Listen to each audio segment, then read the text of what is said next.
alive. Amen? Because He lives, I can face tomorrow. That's wonderful song. Amen? Let's all stand up, please.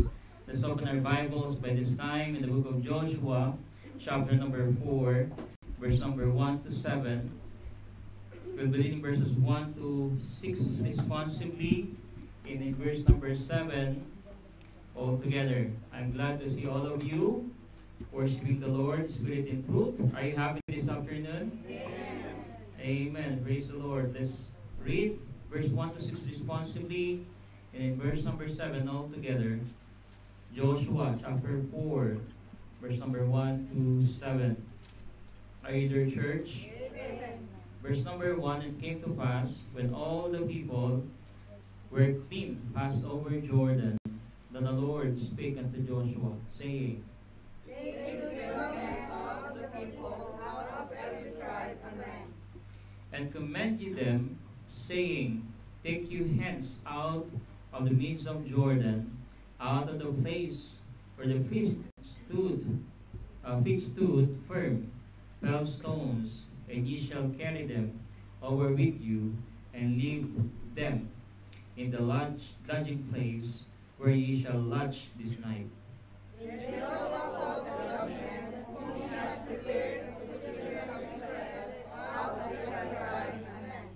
And Joshua said unto them, Pass over before the ark of the Lord your God into the midst of Jordan, and take you up every man of you a stone upon his shoulder, according unto the number of tribes of the children of Israel.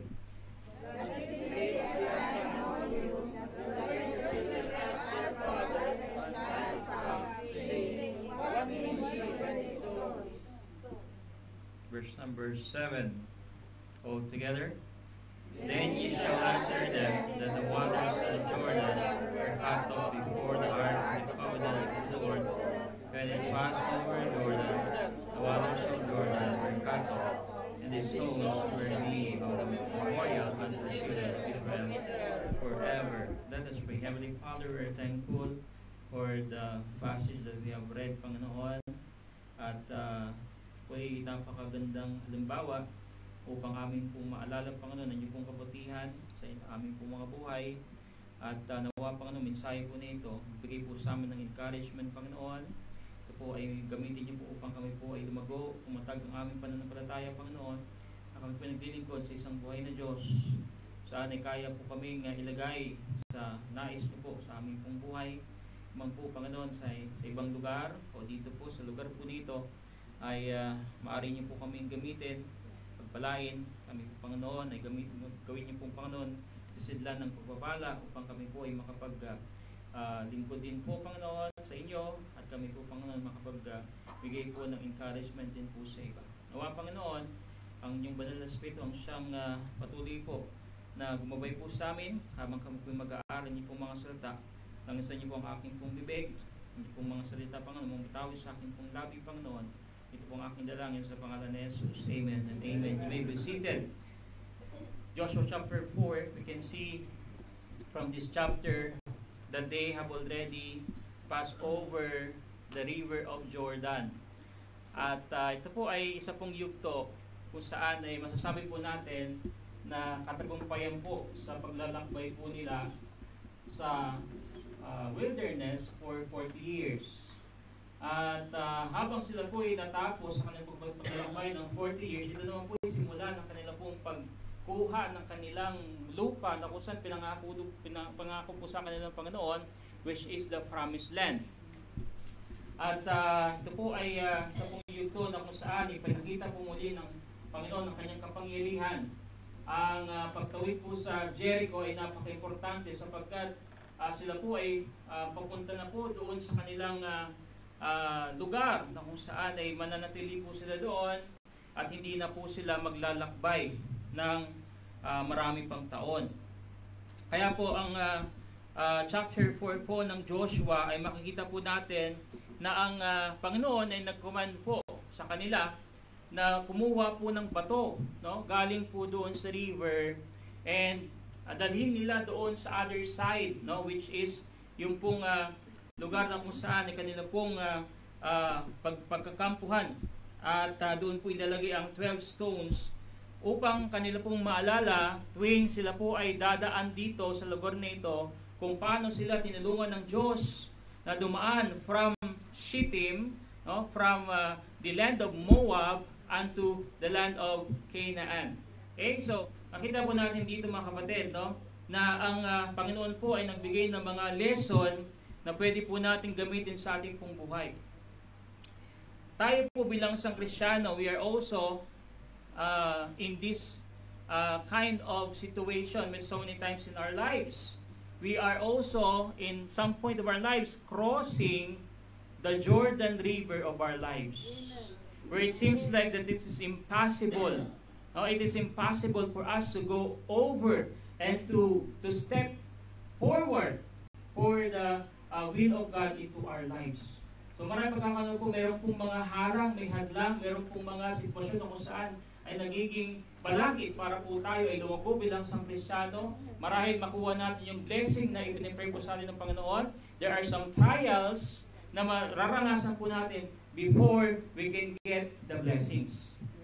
Now, first, I would like you to notice na yung pong pagbibigay ni Joshua ng pagbibigay ng Panginoon, rather, ng pagpapala sa mga Israelites ay mayroon pong tinatawag na orderliness.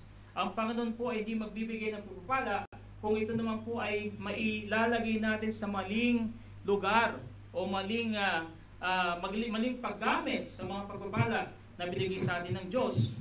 So ito po ay panibagong yugto, panibagong henerasyon, mga bata po ito na kung saan ay lumaki. I believe na ito pong mga bata na ito, sila yung mga maliliit na kung saan kasama po ng mga tatay nila nung sila po ay umalis from Egypt, no, to the wilderness. Tandaan po natin na ang mga tatay po nila, their fathers, their parents have already died in the wilderness. And this is another generation. In fact, when you read in Numbers chapter 26, na gumawa po muli ng census, ang Israelites, nagbigay po ng census, o ibig sabihin po yung mga pangalan na kung saan ay kasama po nila before they go to the promised land. Meron po mga set ng mga names na kung saan ay kasama po papunta po doon sa promised land.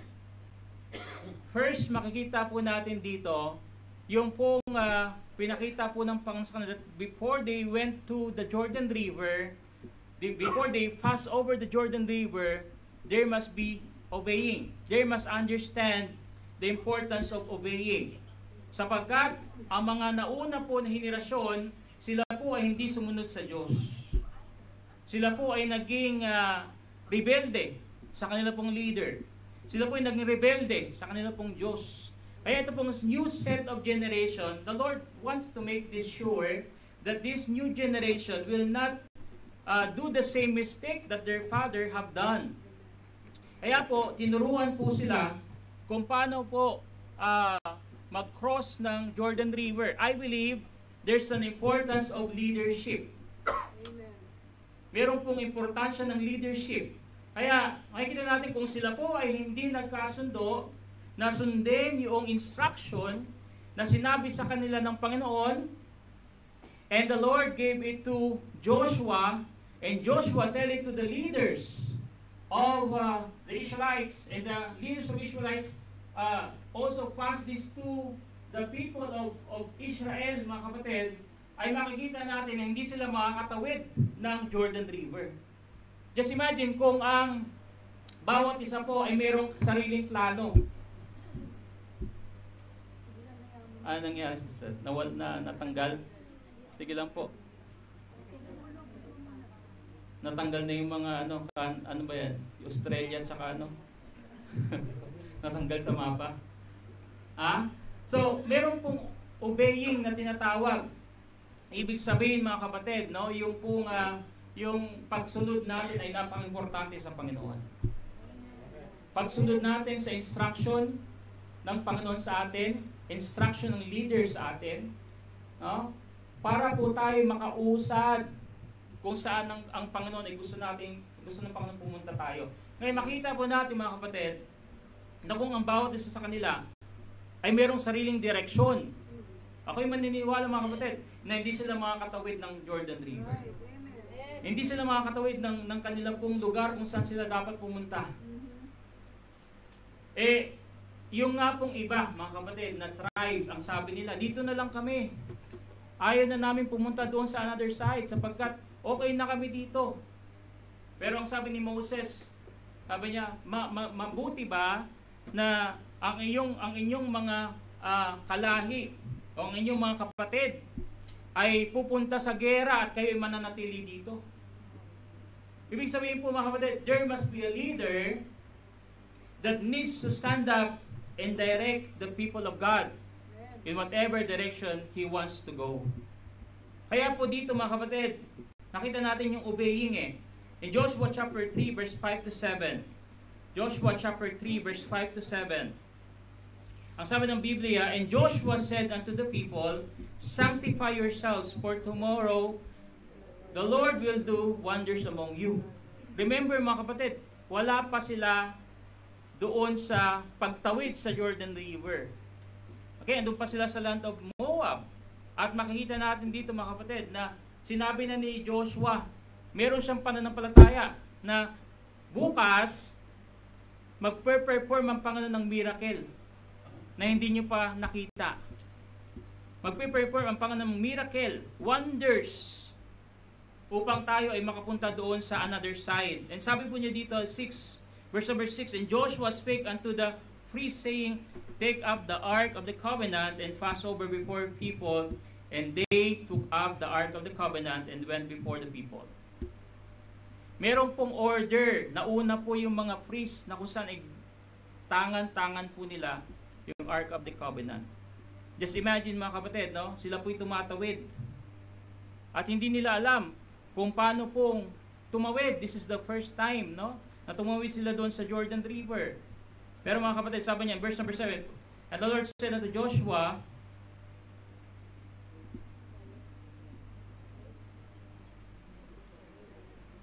and the Lord said unto Joshua, verse number 7, this day will I begin to magnify thee in the sight of all Israel, that they may know that as I was with Moses, so I will be with thee. There's a transition of leadership from Moses to Joshua. Pero ang tanong po dito, ito bang mga tao na ito ay susunod sa leadership ni Joshua? Ito bang mga taong ito ay magiging loyal sa Panginoon? Ito bang mga taong ito, hindi ba nila uulitin yung ginawa nila doon sa wilderness? You know the story? There are so many Israelites that rebel against God. Meron pang mga tao doon kung saan gusto nilang palitan si Aaron, gusto nilang palitan si Moses. Merong mga grupo na kung saan gusto nilang bumalik doon sa Egypt. Gulo-gulo po sila. At anong nangyari nung sila'y gulo-gulo? Sila po ay nanatili sa wilderness for 40 years. For 40 years. Ganyan din po ang mangyayari sa atin pagka gulo-gulo tayong lahat. Hindi tayo marunong sumunod sa leader. Ikot lang tayo ng ikot at wala tayong accomplishment sa ating pong gawain at sa buhay po natin bilang isang Kristiyano. Now there must be a leader stand and direct wherever the Lord wants us to go. We need to know that we must obey. Brethren, I would like to tell you, before our mission conference, before our anniversary, we are now going to our Jordan River. There are testings. Maraming mga pagsubok na dadanasan po natin. Meron pong mga pagkakataon na kung saan. Meron pong hindi pagkakasundo. Pero by the grace of God, maayos pong lahat na yan. And I just want you to know mga kapatid, no, na kinakailangan sundin natin ang direction ng Panginoon sa ating pong simbahan. For us to accomplish what He wants us to accomplish, kung gusto natin maging matagumpay ang gawain ng Diyos, and let us obey the leader that the Lord has put in our church. There must be obedience. And also, hindi lamang po obeying, but also trusting. There must be trusting. Pagtitiwala sa Panginoon. In Joshua chapter 3 verse 8 to 11, ang sabi ng Bible, and thou shalt command the priests that bear the ark of the covenant, saying, when ye are come to the brink of the water of Jordan, ye shall stand still in Jordan. So the command of the Lord, habang yung mga priest, na kung saan ay dala-dala po yung Ark of the Covenant, mananatili sila doon sa Jordan River. So, makita natin mga kapatid, no? Habang ang lahat ay tumatawid, ang una na pupunta doon is yung mga priest. At mananatili sila habang ang lahat ay nakatawid na. Okay? So, yun ang instruction ng Panginoon. Now, would you want to question that? We cannot question that. Sapagkat yun ang instruction ng Diyos. Pag sinabi natin, oh hindi Lord, gusto ko ako yung mauna pumunta doon sa kabilang dulo. Gusto ko ako yung mauna makapunta doon sa kabilang ibayo. Marahil po mga kapatid, hindi sila makakatawid doon sila sa kanilang pupuntahan. That's why the instruction of God must be followed detail by detail, point by point. Kailangan po nilang itong sundin. So, ang sabi ng Panginoon, manatili kayo dyan. Verse number 9, and Joshua said to the children of Israel, come hither and hear the words of the Lord your God. And Joshua said, verse number 10, and Joshua said, hereby ye shall know that the living God is among you, and that he will without fail drive out from before the Canaanites, and the Hittites, and the Hivites, and the Perizzites, and the Girgashites, and Amorites, and Jebusites. Hindi pa nila namimit ang mga tribes na ito. There are 7 tribes na kailangan nilang talunin. Pero sabi ni Joshua, ngayong araw na ito, makikita nyo na ang Panginoon ay kasama po ninyo. That you may be encouraged. Sapagkat tatalunin natin lahat ng yang mga tribes na yun at makukuha natin yung land na kusan pinangako sa atin ng Diyos. Verse number 11, and behold, the ark of the covenant of the Lord of all the earth passed over before you into Jordan. There must be trusting. Kailangan po mayroong pagtitiwala. May pagtitiwala tayo sa ating Diyos na magkakaroon po tayo ng success sa ating pong World Mission Conference, sa ating pong anniversary, sa lahat po ng events na ating pong gagawin sa ating pong church. There must be trusting. And if one of us will not believe and will not trust the Lord, mga kapatid, I believe, mga kapatid, there will be a big impact sa mangyayaring result na kung saan ay makakamit po natin dapat sa darating po na ating pong mga events. So every one of us must trust the Lord. Just imagine mga kapatid, yung mga priests na kung saan dala-dala yung Ark of the Covenant, they step on the water, trusting the Lord. Habang sila ay nag-step doon sa water, unti-unti pong napuputol, humihinto yung stream ng tubig. Imbis na dumaloy, papunta doon sa Red Sea mga kapatid, yung tubig bumalik doon sa Tigris River or doon po sa Galilean Sea. Pabaliktad po yung kanyang daloy.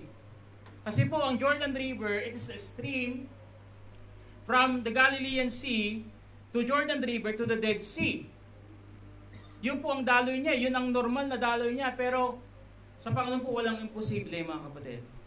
As they step to the water, habang sila ay nagtiwala sa Diyos, siguro po iisip na, aangat ba yung tubig? Mahati ba yung tubig? Baka malunod tayo. And Jordan River is not really deep. Pero mga kapatid, minsan, in the time of harvest, talagang tumataas siya, nag-high tide. And as they step, just imagine when they step in a step of faith and step of trusting.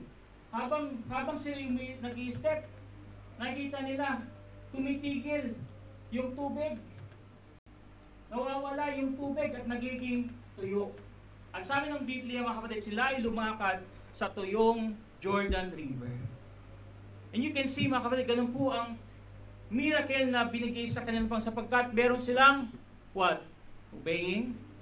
Meron silang trusting.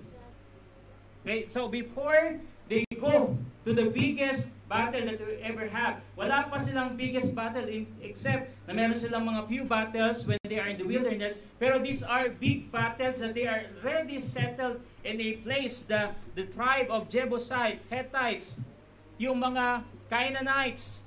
Meron sila talaga na founded na mga warriors upang pag merong sumalakay sa kanila ay kanilang kakalabanin. No? In fact, after this, ang sunod na kanila pong pinabagsak ay yung Wall of Jericho.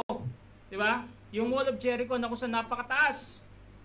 So the Lord wants them to understand that you will not conquer this land, you will not have victory. The Lord doesn't want to know how many people you have.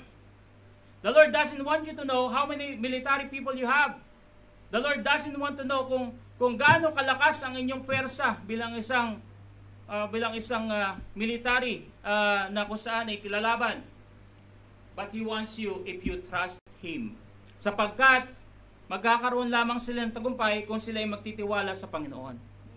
It's not how many, I think there is 40,000 able men, military men that they have. The Reubenites and other tribes na kung saan ay talagang kanilang train para lumaban. Pero Panginoon, He is not interested of how many people. He's not interested kung gaano kalakas yung pwersa nila. But the Lord is interested if these people trust Him. In the same thing with our lives, mga kapatid, the Lord is not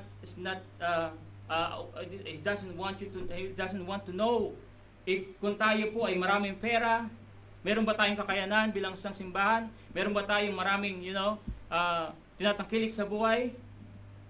Ang gustong malaman ng Panginoon ngayong hapon, kung nagtitiwala ba tayo sa Panginoon. If we want to have a great result, if we want to have a great accomplishment in our lives as a Christian, as a believer of the Lord Jesus Christ, the Lord doesn't want you to know if you are rich, if you have many money in the bank, o ikaw ay isang kilalang tao sa lipunan, meron ka bang kapangyarihan. Gusto lang malaman ng Panginoon kung nagtitiwala ka sa Kanya. Kaya ang sabi ng Bible, trust in the Lord with all thine heart and lean not unto thine own understanding. As they step, remember Peter when he asked by God to step out of the boat, and siguro Peter is shaking. He is shaking. He is stepping on the water. The first step, sabi niya, uy, galing ah. Lumutang ako. Nakita niya ba? Mga disipulo. Andrew, nakita mo? Nakita mo Judas? Judas ka talaga? Nakita mo? Lumalakad ako. Lumalakad siya. Papunta sa Panginoon. Pero nung nakita niya na, sabi ng Bible, yung wind, na kung saan malakas, naramdaman niya na mayroong paparating na malakas na alon. Mga kapatid, nanghina siya, nanghina yung kanyang pananampalataya. Nangyari, nalunod siya. Nakita ba kayo ng tao na nalulunod? Marunong ba kayo lumangoy? Ang isang tao na kung saan di marunong lumangoy, mga kapatid, tingnan niyo ito. Nalunod, nakakatuwa, no fisherman to. Tapos, nalunod. Hindi marunong lumangoy. Lumubog siya. Ano sabi niya Panginoon? Ano sabi niya Panginoon? Lord, tulungan mo ako. That's the time that Peter knew that God is a powerful God. That's the time that he knew that God is a person who is trustworthy. Maaasahan siya sa panahon na kung saan tayo po ay alanganin sa ating buong buhay. We just need to look upon Him and said, Lord, there's a lesson there. As we went down and tayo po'y nalulunod, bumababa tayo sa buhay, mga kapatid, nakikita natin yung Panginoon tumataas. Nakita niyo ba? Sa buhay natin bilang isang tao, many times, inisip natin mataas tayo. Pero pagka naranasan natin yung mga problema, mga trials sa buhay natin, tulad ng sakit. Right, amen. Pag may sakit tayo, wala na tayong lahat. Finish na, kalas. Doon mo lang marirealize na kailangan mo pala ng Panginoon. Pagka nawalan ka ng trabaho, yung trabaho ang pinagmamalaki natin. Pag nawalan tayo ng trabaho,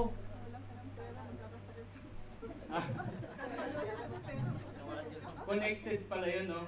Pag nawalan ng pera, magkakasakit. Anong kailangan mo? Hindi mo kailangan ng pera, kailangan mo ng Diyos. Pag nawalan ka na ng kalakasan, nawalan ka ng mahal sa buhay, alam niyo po, mayroong isang influencer sa US ngayon na pinatay siya, si Charlie Kirk. Dahil po sa kanyang boldness of preaching the gospel, binaril po siya habang siya po ay nagsasalita dito po sa leeg.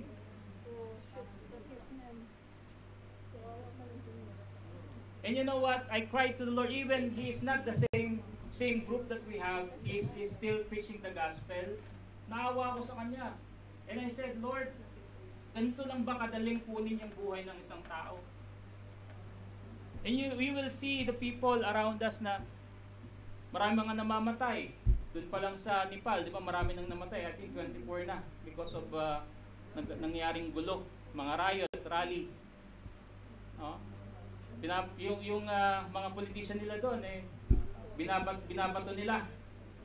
Sana ganoon din sa Pilipinas, no? Kinakaladkad nila kasi galit sila sa korupsyon. Sabi ko, ganun lang kadali kunin yung kapangyarihan. You enjoy now, pay later. Mga DPWH na kung saan ay corrupt. I'm not preaching politics here, pero that's the truth of our country.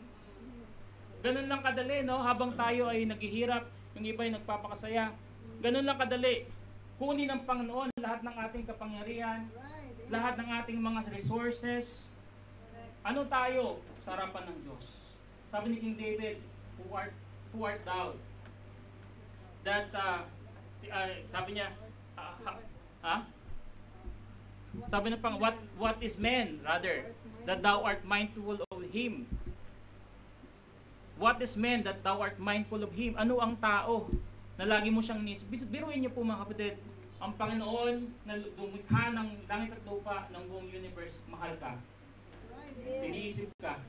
Nung andun siya sa krus ng Kalbaryo, ikaw yung nasa isip niya. Sino tayo mga kapatid? Sino tayo sa palagay natin? Mayaman tayo? Okay, mayaman ka, kunin ng Panginoon yung kayamanan mo. Kaya nga ngayon, mahirap na mag-post ng mga kayamanan sa social media.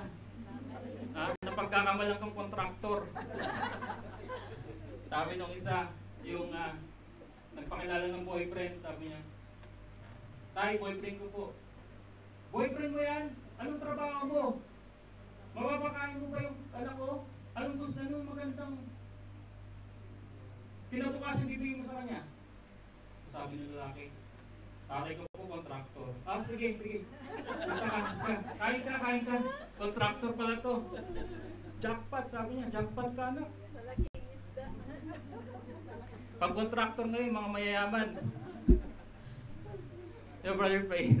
Kontraktor din to eh. Pero hindi sa DPWH. Hindi sa DPWH. By the grace of God lang. Pero nakita niyo yung yaman, no? Ganun lang kabilis maubos. Ganun lang kabilis mawala. Ganun ba yung gusto natin?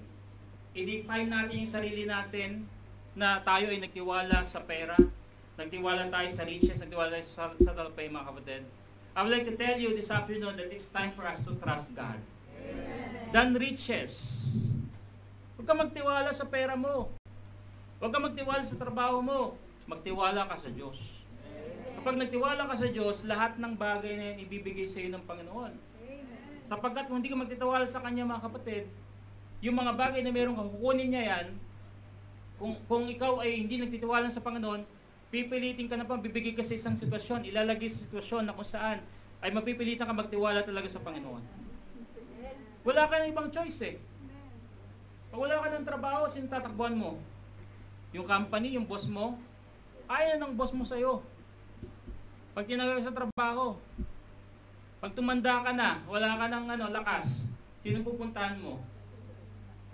Hindi naman lahat ng anak mo pwede, pero blessing, may mga anak po kayo, di ba? Pero sino lang pupuntahan mo? Yung Panginoon, di ba? Nagtitiwala ka sa Panginoon. Kaya po ang mga new generation, natuto sila sa pagkakamali ng kanilang tatay, sa kanilang mga magulang.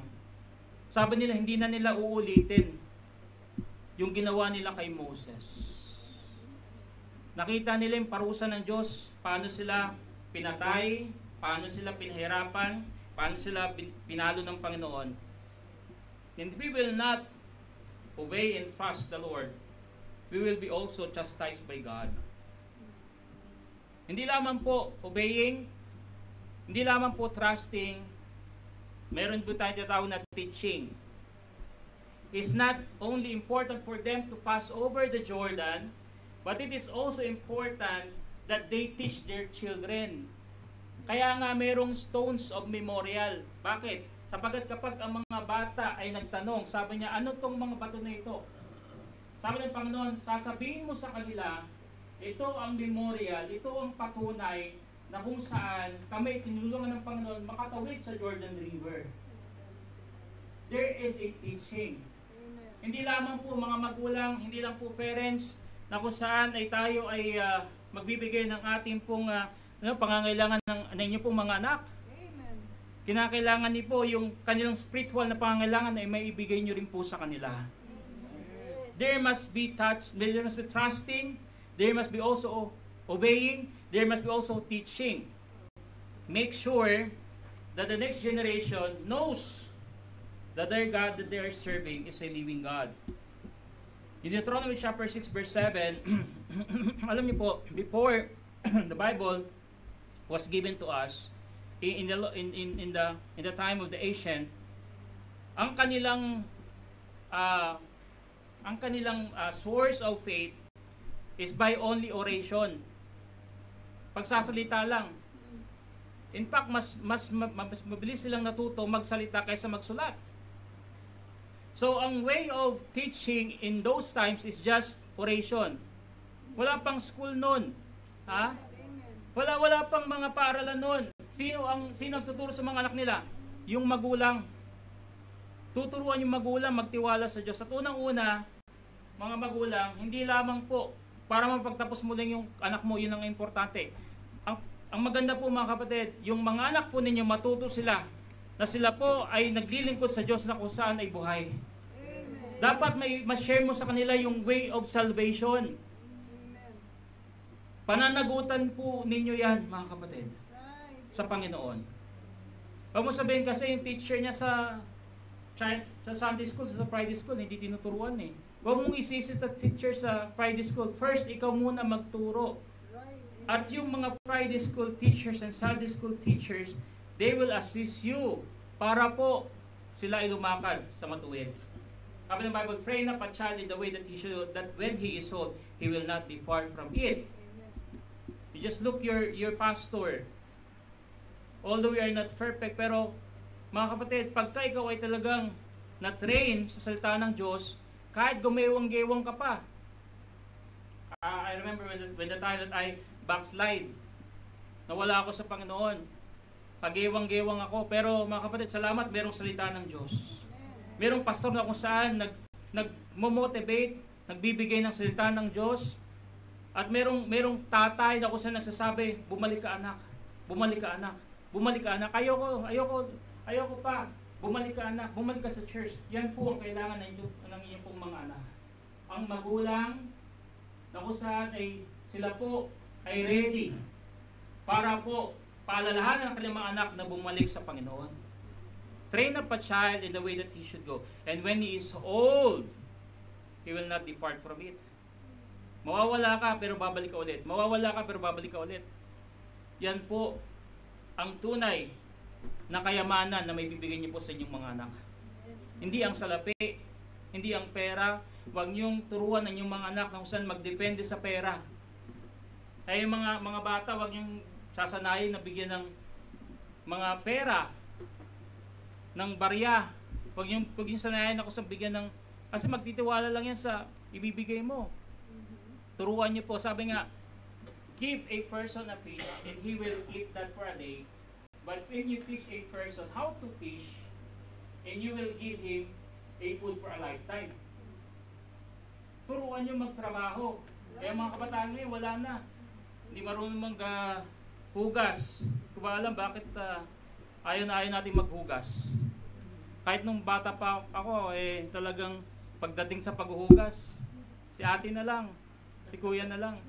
Nag-suggest pa ako, sabi ko, bakit hindi na lang na bawat isa sa atin, pagtas natin kumain, ako rin ang maghuhugas ng plato ko. Nagalit sa akin yung nanay ko Pinairan mo naman katamaran mo, sabi niya sa akin. Galing, no? Bakit hindi na lang? Oh? Bawat isa sa atin, kung ano yung kinainan natin, yun ang hugasan natin. O di doble ang nun, konsumo ng tubig. Sa katamaran talaga, kaya kami, nakaschedule kami.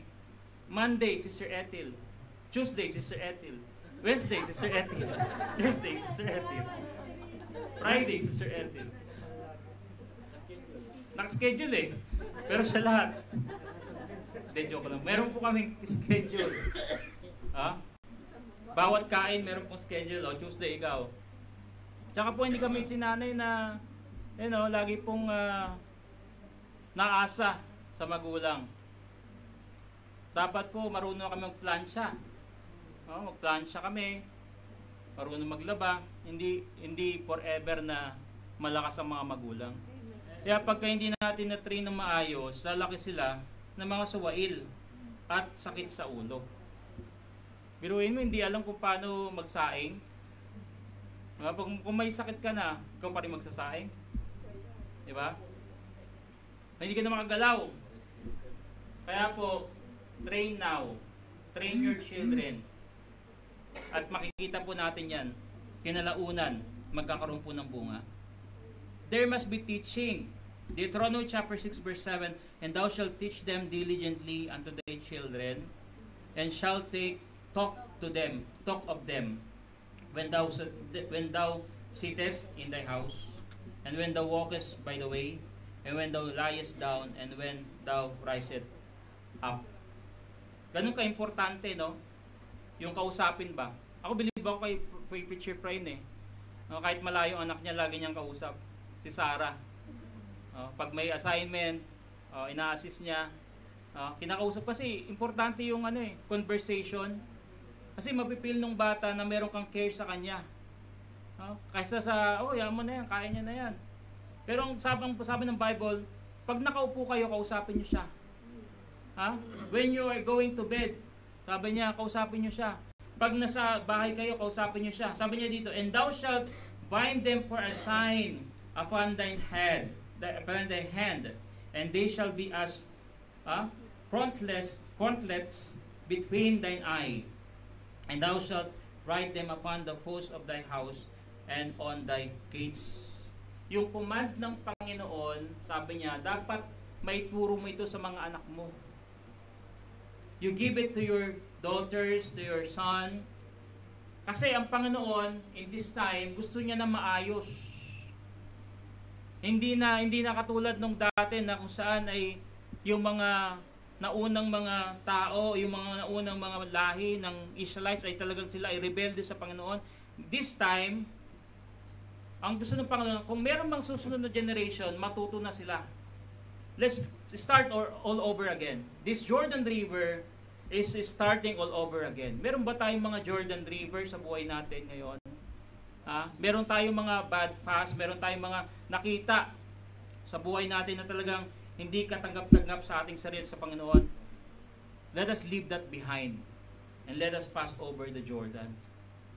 Yung mga past natin, kalimutan na natin yon. Sabi nga ng kanta natin, kalimutan mo na ang lahat. Diba, Sister Mary Joy? Kalimutan mo na ang lahat. Ang nakaraan.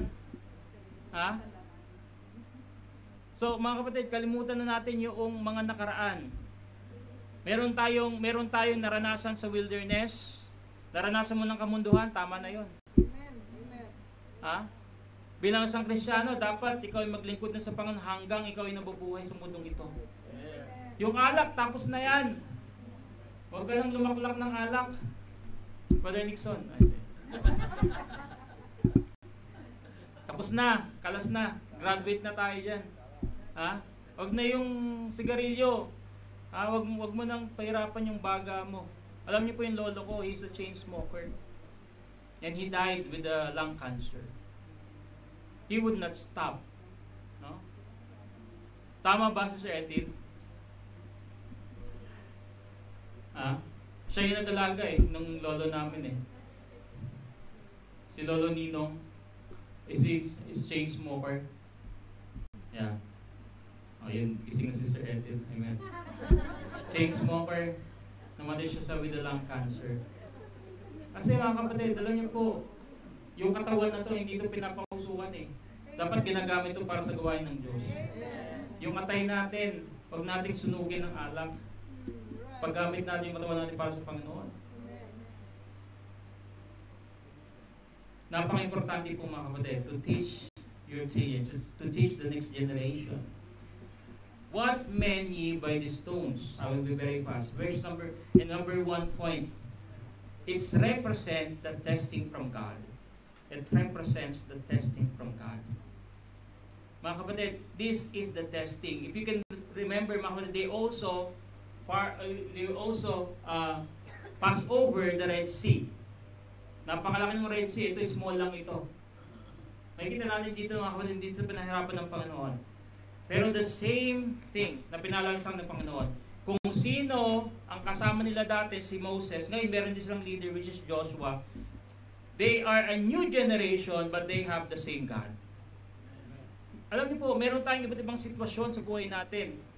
Malaki man ito, maliit na pagsubok sa buhay natin, Red Sea ba ito o Jordan River?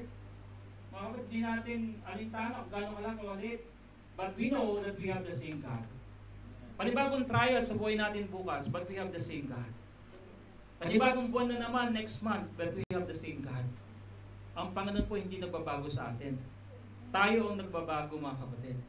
Tayo ang lumilimot sa Panginoon.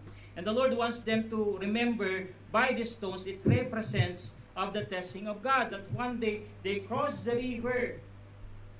Yung mga bato na yun galing doon sa Jordan River, it reflects that they are truly, it is a testimony, it is a testing of God kung saan na sila ay talagang nakalampas doon po sa Jordan River. Let there be a testing of faith before the real battle began.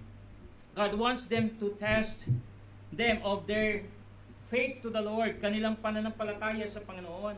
You know, so many times in our lives, mga kapatid, the Lord is testing us before we go to the real battle of our lives. Sinusubok ng Panginoon ating pananampalataya, mga kapatid.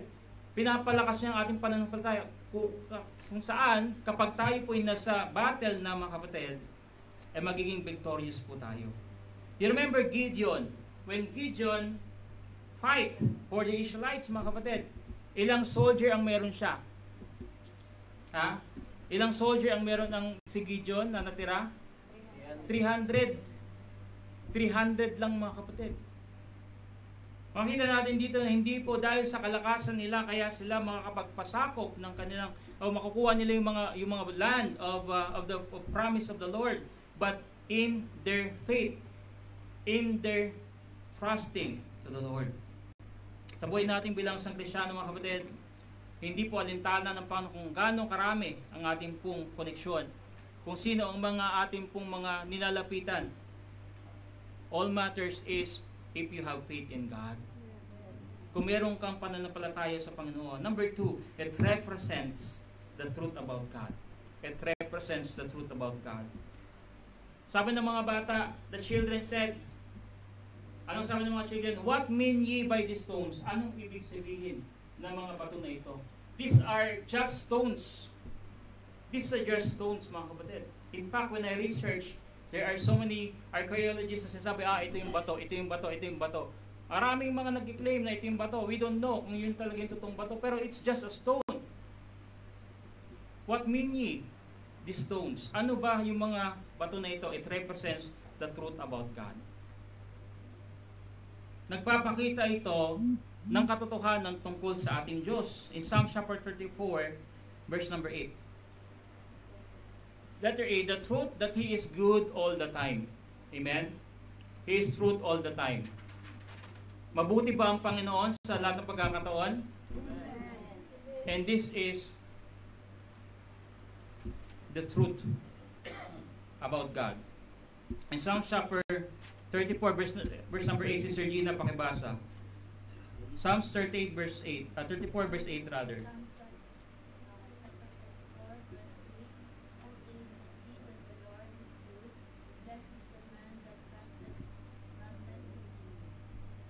Oh, taste and see that the Lord is what? Good. Good. Blessed is the man that trusted in Him. Ito ay nagpapakita na ang ating pong Panginoon ay mabuti sa lahat ng pagkakataon. May trials tayo, mabuti ang Panginoon. May sakit ka, mabuti ang Panginoon. All things work together for what? For good to them that love God, to them who are the called according to His purpose. So it is a representation of the truth about God. What is the representation about God? There is a truth that He is good all the time. That there be the truth that we are serving a living God. We're serving a living God. Stones reminds us. Kita niyo po mga kapatid, ang Diyos na pinaglilingkuran natin, hindi lang siya nanatili sa isang generation. Nakita niyo yung isipan ng Panginoon, hindi lang siya limited dun sa generation nila Moses. Di ba? Hindi lang siya limited sa generation nila Joshua. Pero iniisip pa niya yung next generation, next generation, next generation. Alam niyo po, someday, lahat tayo mawawala sa mundong ito. And yung mga anak po ninyo, anak natin, magtatanong niya, what mean are the stones? It represents that we are serving a living God. Nabuhay ang ating Panginoon. In Luke chapter 19 verse 40, and He answered and said unto them, I tell you that if this should hold their peace, the stones would immediately cry out. Did you know that the stones are very, very durable? Mas matatanda pa sa atin yung mga bato. Ibig sabihin yung mga bato nito, it will endure for many years. Makikita ito ng mga children nila. I believe na yung mga anak, apo sa tuhod, apo sa talampakan, mga sumunod pa na henerasyon, ay nakita nila itong stones na ito, nagtatanong sila, anong ibig sabihin ng stones na ito? And their parents, which is, yung parents nila, meron din silang tatay, kung saan nagturo sa kanila. Tapos yung tatay nila, yung parents nila, meron din silang tatay, nagturo sa kanila. Tapos hanggang umabot doon sa generasyon na meron sila kay Joshua. Ibig sabihin, itong bato na ito, sabi ng Bible, it will be a memorial forever. Hindi na putol, mga kapatid. Kaya po, ang Diyos na pinaglilingkuran natin is a living God. Hindi lang siya namatay, mga kapatid. Sabi ng Biblia, pagkalipas ng 3 araw, siya po ay nabuhay muli. He is alive. Kaya yung kanta kanina, because He lives, I can face tomorrow. Brethren, huwag tayong maglingkod na parang ang Panginoon natin ay natutulog. Ang Panginoon natin parang patay. I would like to tell you this afternoon, mga kapatid, that we are serving a living God. Buhay ang ating Panginoon. At hindi lang sa generation natin, ang iniisip ng Panginoon, iniisip niya rin ang inyong mga anak, ang inyong mga apo, ang inyong mga susunod generation, mga kapatid. At dapat po hindi po maputol ang pananampalataya na meron tayo sa Panginoon. What mean ye these stones? What mean ye this salvation? What mean ye this church? And you will say to your children, apo, anak, ganito yan. Ang tatay mo, ang lolo mo, nagturo sa akin ng ganito. Na ang Panginoon Kristo ay namatay, nailbingit muling nabuhay. At ito ay binigay sa akin tatay, at ang tatay ko binigay sa akin, sinabi sa akin ng Panginoon ay namatay, nailbingit muling nabuhay. Kinakailangan mong tanggapin ng Panginoon bilang sariling tagapagligtas. Yung salvation, what mean ye this salvation? Ano ba yung stones sa buhay natin? Yung mga stones sa buhay natin, ito yung mga bagay na kasi hindi po maaaring tanggalin ng ninuman sa ating pong buhay. What is that? Your salvation, your being Christian, yung simbahan, mga kapatid, praise the Lord, mawala man tayo lahat dito, magpapatuloy pa rin sa simbahan na ito. Bakit? Sapagkat ang simbahan na ito hindi po owned by a Sarcon family, it is owned by God. Kung kami lang, ang may-ari nito mga kapatid, wala na pong susunod generation. Pero praise the Lord, ang mga churches, namatay na yung pastor, patuloy pa rin ang gawain ng Diyos. Bakit? Kasi buhay yung Diyos na pinaglilingkuran natin. Sabi ng Panginoon, upon this rock I will build my church and the gates of hell shall not prevail against it. Number 3, it is a representation of the testimony of God. Letter A, a testimony for the next generation. The previous generation doesn't have a good testimony for God. The Lord wants to make sure that the next generation will know His testimony so they will fear the Lord. Dapat yung next generation, matatakot sila sa Panginoon. Meron silang banal na pagkatakot sa Panginoon. And remember the Lord. Maalala nila ang Panginoon. By the way, wag nating ihalin tulad dito sa mga estatwa. No? Hindi ito estatwa. Hindi ito idols. Ano? Baka may magsabi, pwede pala natin alalahanin yung Panginoon by images. Hindi po ito estatwa. Ito yung mga bato lamang na pinail nila para maalala nila ang Panginoon. Hindi sila nag-ukit. Kasi ang sabi ng Biblia, huwag kang gagawa o ukit ng anumang kawangis sa lupa o sa langit. At iyong sasambahin, iyong luluharan, at iyong papanalanginan. So itong mga stones nito, hindi ito mga idols. Ano? This is a remembrance that the Lord that they are serving is a living God. It is a testimony, mga kapatid, of God in their lives. Para po maalala nila ang kanilang Panginoon. Obey the Lord. That they may obey the Lord. Fear the Lord, remember the Lord, and obey the Lord. And let there be a testimony of God that He fulfilled His promise. There's a resemblance and symbol why there is 12 stones. 12 po yan na stones. Sabi po dito sa Joshua chapter 3 verse number 12. Now therefore take you 12 men out of the tribes of Israel, out of every tribe, amen.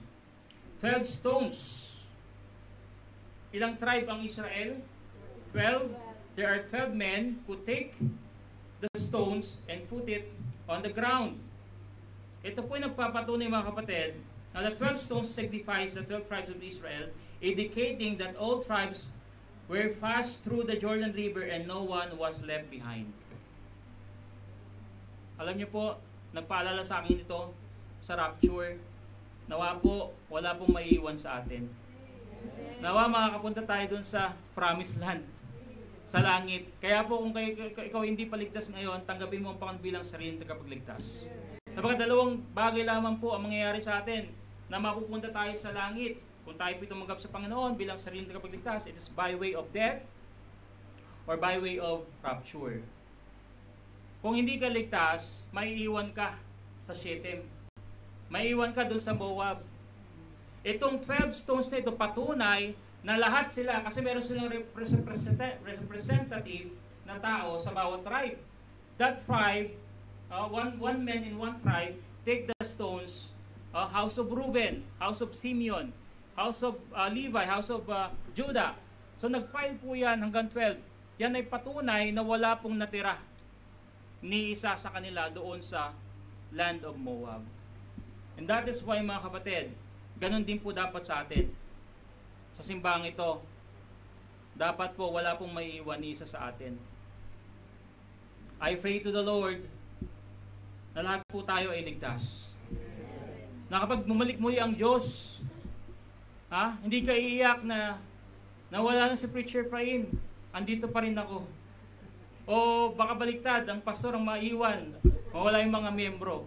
Habang nagsasalita ako dito, nag-rapture, no? Nagsalita ako sa mga upuan, naiwan na lang yung mga nasa multimedia. Pati yung mga, mga membro natin, andun na sa alapaap. Pero naiwan yung pastor pa lang hindi saved. I hope and pray, mga kapatid, that these 12 stones reminds us that no one will be left behind. Walang may iwan, walang iwanan. Sama-sama. Sama-sama sa langit. Ay tayo mo sa katabi mo. Sama-sama tayo sa langit. Iyan pa rin makikita mo dun eh. Pero glorified body na. Ngayon Yung kanyang buhok maputi na, pero siguro doon itim na. Siguro magiging bata ulit siya, no? Mawawala na yung diabetic ni Preacher Prain, diabetes, wala na yung back pain ni Pastor. Pag kumanta si Sir Bernadette, talagang walang hinto. Sister Bernadette will have a glorified voice. Sister Elisa will sing to the Lord. Mamirna, ang sarap, di ba? Habang buhay tayo magpupuri sa Panginoon sa langit. At may kita mo, di ba, Bitka Nights ka, di ba? Nasaan si ba't hindi mo kasama? Diba? Sabi, uy, ba't wala si Pastor Daryl? Sabi nung isa, ba't wala si naiwan, na left behind. O di mag-tribulation ka for 7 years. Huwag ka lang magpatatak ng 666. Kaya mo ba yun? Pugutang ka ng ulo. Gusto mong mahirapan? Kung ayaw mahirapan, tumanggap ka sa Diyos. Ayun ang sabi ng Bible Pag hindi ka ligtas, hindi ka makakasama sa rapture. Bakit ka maghihirap doon? Dapat ngayon pa lang, isettle mo na sa Panginoon. Lord, tinatanggap kita bilang sariling tagapagligtas. Walang malileft behind sa atin. Kaya nga tinatanong ko ang bawat isa, kayo ba talaga iligtas? Kaya kung tulad ni Apostle Paul, diba sabi niya, examine yourselves whether ye be of faith. Kasi sa Apostle Paul, ayaw niya rin ako sa may maiwan Huwag kang maiwan. Pag natutulog tayo pagka preaching, baka pag dilat mo, wala na yung mga kasama mo. Na-rapture na. Nasaan na yung katabi ko? Wala na. Di ba?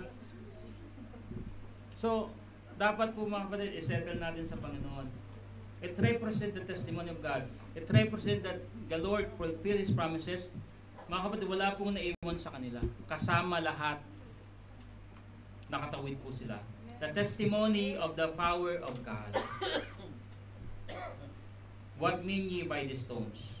It is a testimony of the power of God. Makapangyarihan ng ating Panginoon. That all of the people, verse number 24, Joshua chapter 4, verse 24, that all the people of the earth might know the hand of the Lord, that it is mighty, that ye might fear the Lord your God forever. What mean ye the stones? Ano ibig sabihin ng mga stones na ito? That all the people of the earth may know. Di ba mayroong kanta na, He wants me to pray, to give and to go, that the world may know about Jesus. He counted on me, counted on you, that the world may know about Jesus.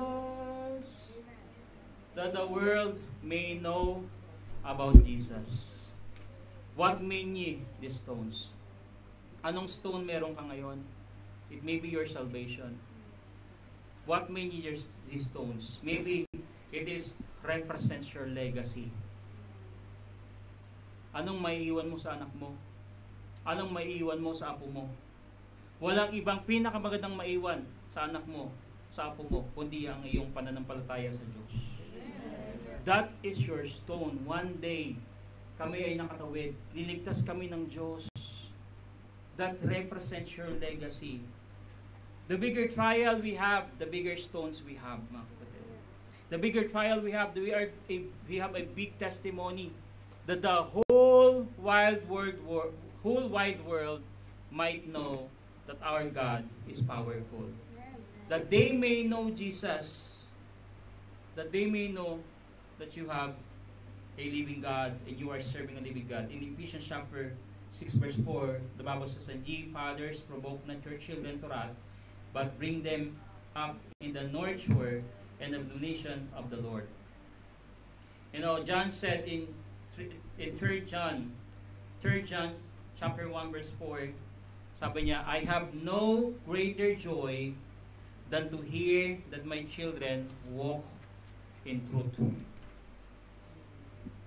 Yun ang legacy natin, mga kapatid, maiiwan natin sa kanila. My Father doesn't give me any any riches. But you know what the legacy that my father have? His faith to the Lord. Kasi makikita ng mga anak niya yun eh. What many there's these stones, this is a legacy of our faith. That's why Apostle Paul said, I've fought a good fight, I've finished my course, and I have kept the faith. Nawa po ngayon pong hapon na ito, may maiwan sa buhay natin, like stones in our lives. Na makita ng mga tao, makita ng mga anak natin, ng mga susunod generation, na ito, si brother so and so, na natili siyang tapat sa Panginoon hanggang siya ay kunin ng Panginoon. And that, I believe mga kapatid, reminds of the legacy that we have of the Lord. Tayo po'y manalangin sa Panginoon. Heavenly Father, Panginoon, habang kami po ay nag-aaral, Panginoon, ay nakita po namin ang kahalagahan po ng aming pong pagtitiwala po sa inyo, not only to think about